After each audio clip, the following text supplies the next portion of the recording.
I knew I was supposed to be living like this, man. I always knew. Welcome, Mr. Druski. It's a cold town, Mr. Druski. Mr. Druski Combs now.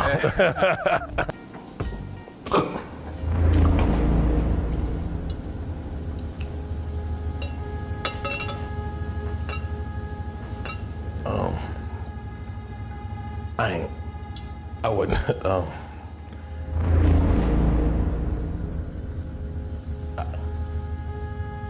Today, we're diving into some wild allegations and even wilder connections because Druski's name just got roped into the ongoing legal storm surrounding Diddy. But before you jump to conclusions, it's not what you think. Let's start with the obvious. Diddy is currently behind bars, facing serious, disgusting charges ranging from racketeering to sex trafficking. His trial is scheduled for May 5th, 2025, and if convicted, he could face life in prison. But while many of these allegations are backed by evidence and multiple testimonies, not every case being filed holds the same weight, including the recent one involving Druski.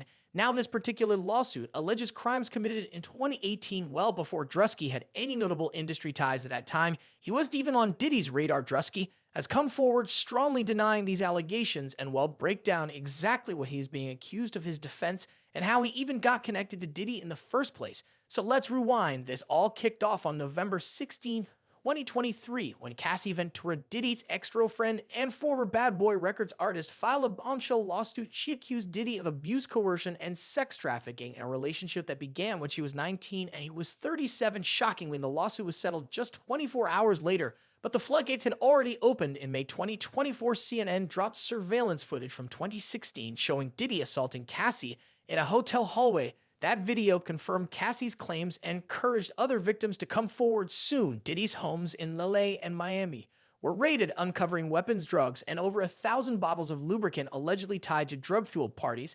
Then in September 2024, Diddy was officially arrested and charged with running a criminal enterprise built on coercion and exploitation. Cassie's case had transformed into a federal investigation.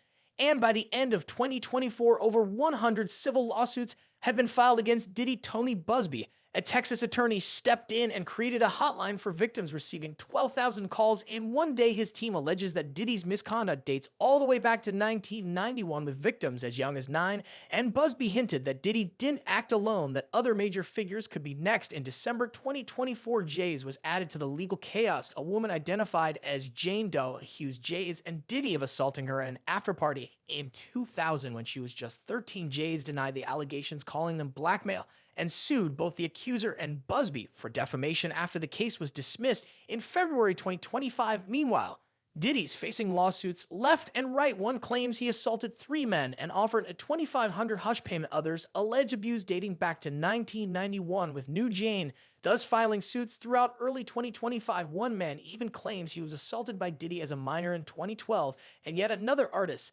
says Diddy assaulted him in 2022. And then there's Corky Berg, a self-proclaimed music industry insider, who claims Diddy's late ex Kim Porter gave him tapes and memoir excerpts exposing Diddy's dark secrets. He even alleges he has photos of Justin Bieber in compromising situations. In response, Diddy hit back with a $50 million defamation lawsuit, calling the accusations outrageous lies designed to poison public opinion ahead of his trial. And that brings us full circle to Druski. While his name may have popped up in the mess, the timeline, context, and lack of connection in 2018 make this accusation shaky at best. Druski maintains his innocence and has no known ties to Diddy during that period. Well, continue to follow this story closely, because if there's one thing we know, this legal drama is far from over.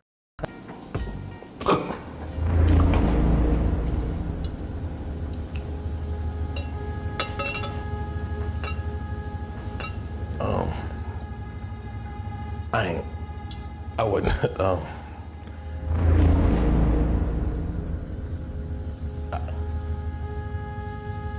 The Diddy scandal continues to spiral, and now comedian Druski finds himself named in a jaw-dropping lawsuit filed on March 7, 2025 by a woman named Ashley Parham in U.S. District Court. She claims that in March 2018, she was drug-trapped and assaulted at a private residence in California by Diddy, Druski, and Odell Beckham Jr. Two more plaintiffs, Jane Doe and John Doe, a mother and son from Nevada, say They were also trafficked and witnessed the abuse. The lawsuit accuses Diddy of running a secret criminal network, dubbed the Diddy Abuse and Cover-Up Enterprise, to move and exploit victims using his music industry power. The case is filed under RTO, typically used against organized crime rings. According to Ashley, she met co-defendant Shane Pierce at a bar after a comment about Diddy and Tupac's death. Shane allegedly invited her to his home, where she was ambushed by Diddy and his crew.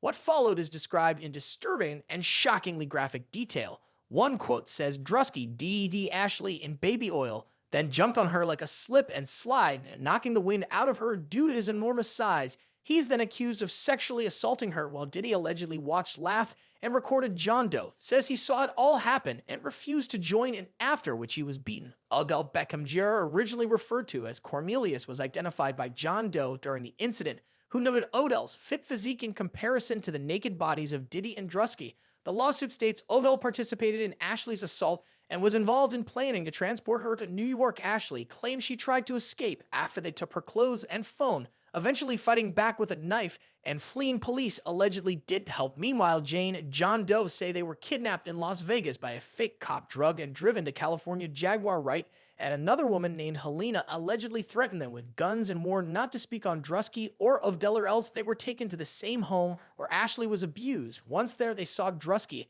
again now wearing a vest and shorts, telling them to cooperate. He allegedly assaulted Ashley. Again, Diddy reportedly ordered others to attack John Doe for refusing to comply. Druski is being sued for assault and battery, sexual harassment, racial conspiracy, trafficking, participating in cover-up. Plaintiffs want compensation for trauma injuries and damages and are pushing for assets like cars or money to be seized from those involved.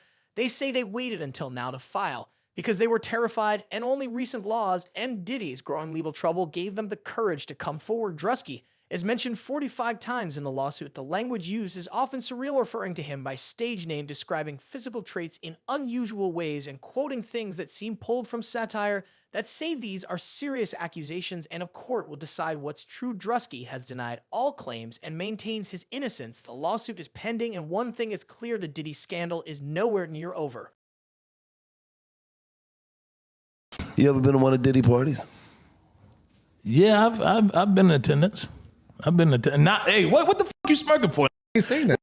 I've been in attendance. We just asking regular That's all questions. I said. That's all I said. I said I've been in attendance. I have been in attendance. We never been. We just asking. We just asking. Yeah. As soon as you asked, he said, You had fun? I ain't seen that. "Yeah, you did." I ain't seen that. Yeah, I had fun. Yeah, I mean it was a party. I wasn't at one of them parties. What say that about the party? What party you talking about? Y'all smiling. What parties you talking about? say that? I have been in attendance at a puff party. You know what I'm saying? I've been in attendance. Yeah, I went. Yeah, Okay. but I ain't. Yeah, I don't know which party. The party I went to, it was girls turn up. You know what I'm saying? The regular. You know what I mean? Other celebrities and shit. Yeah, That's when you know a lying when they say, I ain't been to one of them parties. Wait, what party? Oh, that's crazy. Did you see? been to one of So, I thought it was only one type of party. There's a strange element to this lawsuit, no doubt about it. So let's break everything down. First off, Druski immediately denied the allegations, saying this allegation is a fabricated lie. I wasn't a public figure in 2018. I was broke, living with my mom, and had zero entertainment industry connections. My heart breaks for real victims of abuse, but I'm confident the evidence will expose this falsehood and the individuals trying to gain the legal system. To give some context, Druski started posting comedy skits on Instagram in late 2017, but didn't really blow up until 2020, when he linked up with Jack Harlow, started opening shows for him, and entered the mainstream. That year, Druski appeared in Jack Harlow's Tyler Harrow video, Lato's Oprah's Bank Account, and Drake's Laugh, and Now Cry Later. He did have ties to Diddy's Revolt TV in 2021 with a show called Sneaking In with Druski. And during the pandemic, Odell Beckham Jr. invited him to stay at his house after seeing his videos, but unknown of these connections existed in 2018 when the alleged incident took place, despite that some people point to Druski's odd reactions in interviews about Diddy parties as suspicious. Like this moment, you ever been to one of Diddy's parties? Yeah, I've been in attendance. What's the smirk for that's all I say to have been in attendance? And when asked if he had fun, I mean, it was a party. I wouldn't have one of those parties. Or when asked about freak-offs, he nervously said, "I never been to a freak-off. I don't think a lot of people say, oh, I left before, that's bull hands up." He also explained his connection came through Diddy's sons. Not Diddy directly. Anytime I was around, it was because of his sons. Even the Dillion commercial happened through them. We'd go to places around Lane, his sons, Odell, Etz, Heap, and Mindall. This happened after Diddy's scandals became public, so naturally the topic was touchy, as a comedian Druski may have leaned into an awkward, humorous reaction to avoid saying anything controversial.